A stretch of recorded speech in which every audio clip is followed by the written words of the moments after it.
sozinhas, ruídos inexplicáveis, uma mulher de branco que atravessa as paredes. Esses são sinais clássicos da presença de fantasmas. Em Petrópolis, uma pequena cidade do estado do Rio, tudo isso acontece numa casa muito especial, a casa do nosso último imperador. Serra do Mar, Rio de Janeiro. Viajando em plena Mata Atlântica, chegamos à cidade imperial de Petrópolis. Encantado com o clima e a beleza do lugar, Dom Pedro II mandou construir aqui um palácio de veraneio para sua família. Com o fim do Império, em 1889, a princesa Isabel arrendou o palácio para 2 colégios religiosos. Hoje funciona aqui o Museu Imperial.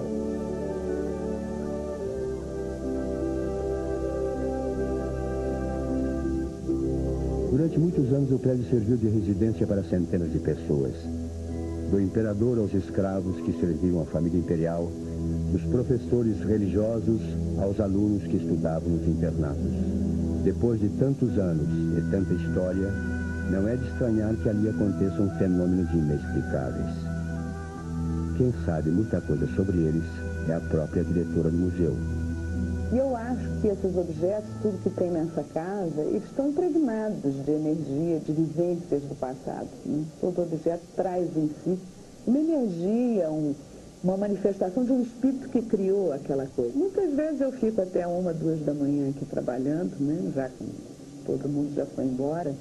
E não é raro eu ouvir passos no corredor, me levantar, olhar e não tem ninguém, portas que se abrem, barulhos. Houve um dia que eu tive que ir embora.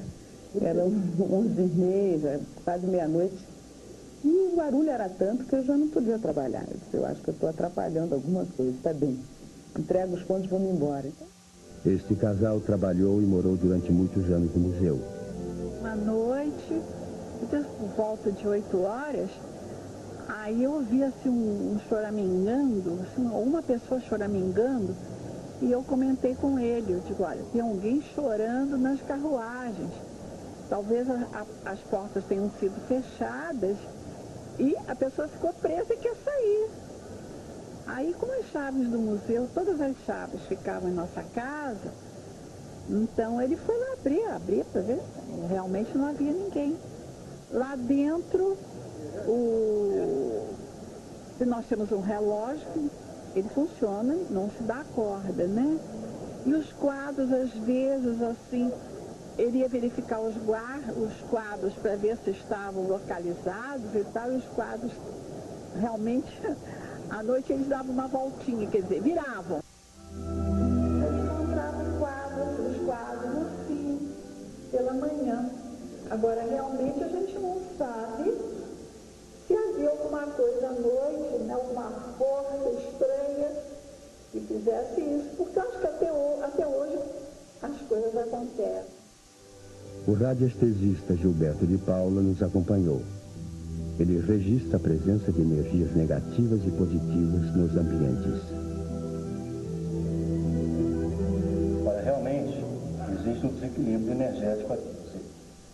Existe uma força, eu atribuo psíquica, que esteja mantendo esse ambiente.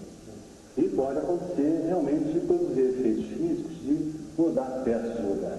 Será que essas energias podem ser mesmo de fantasmas? Fantasma pode ser a própria entidade falecida, que está no astral, né? E aparecer para determinadas pessoas, mas também pode ser produto da mente de algumas pessoas, porque elas têm um medo contido. Ela, com aquele medo contido, ela pode plasmar, transformar o seu ectoplasma e materializar uma imagem que está no seu inconsciente e dar um produto de um fantasma. Isso é uma das explicações. E também é aquela questão de a entidade existir, ou seja, de ter essa ligação forte com o local e ainda manter laços, né, com esse local e fazer pontes, vez sim, vez não, aparecer. Isso seriam elementos fantásticos.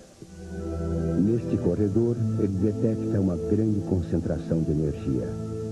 Aquela parte, onde está aquela mesa para lá, é positivo. Segundo alguns funcionários, ali é a sala de música. Ou seja, ali o pêndulo está rodando, sentido horário, tranquilo, bem, energia boa. De lá para cá a coisa complica, começa a ele rodar no sentido anti-horário e dá essa noção dessa energia muito densa, meio pesada. Então, acredito dali para cá que as coisas acontecem no sentido de mexer quadro, bater portas, por caso.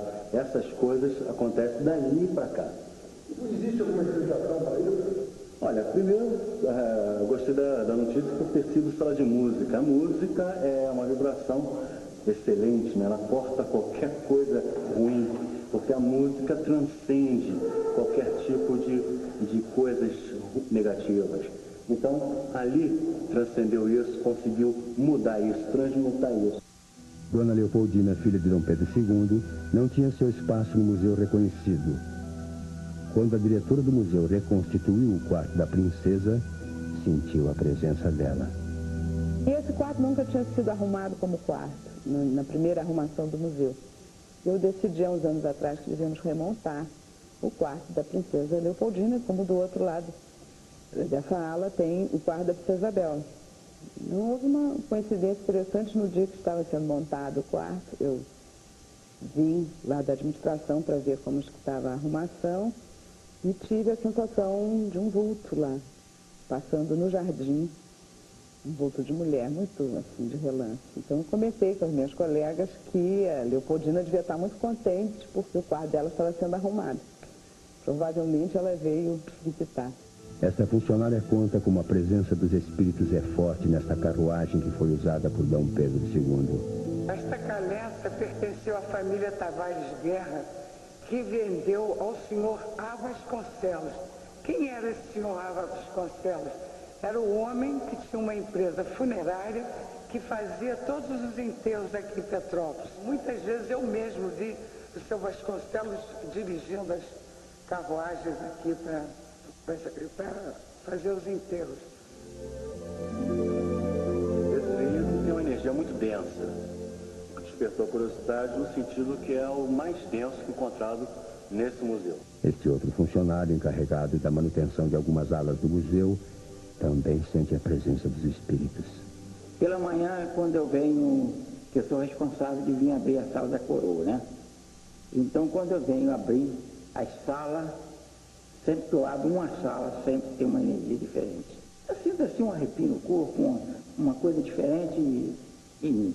Como se tivesse alguém ao meu lado, às vezes até sinal de sombra, mas ver diretamente nada.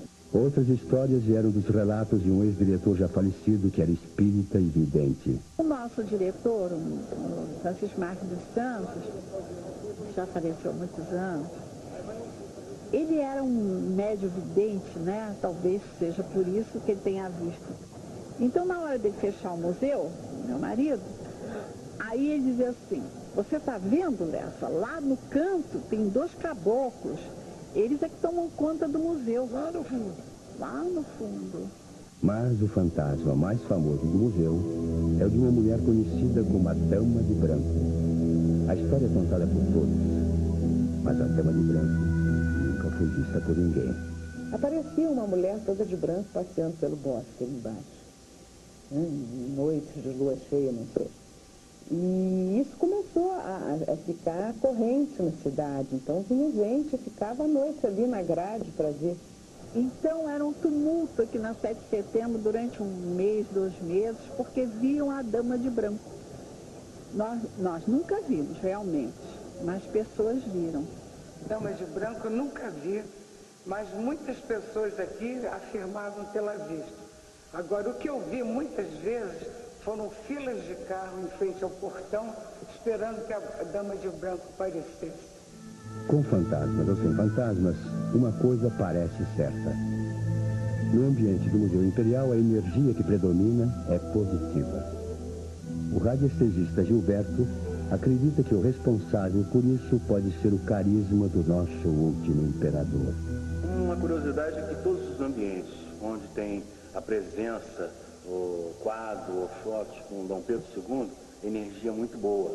Eu acho que aqui tem uma coisa light, alegre. A família imperial, o imperador Dom Pedro II, ele foi muito feliz aqui. Eu acho que os espíritos aqui são espíritos felizes e positivos.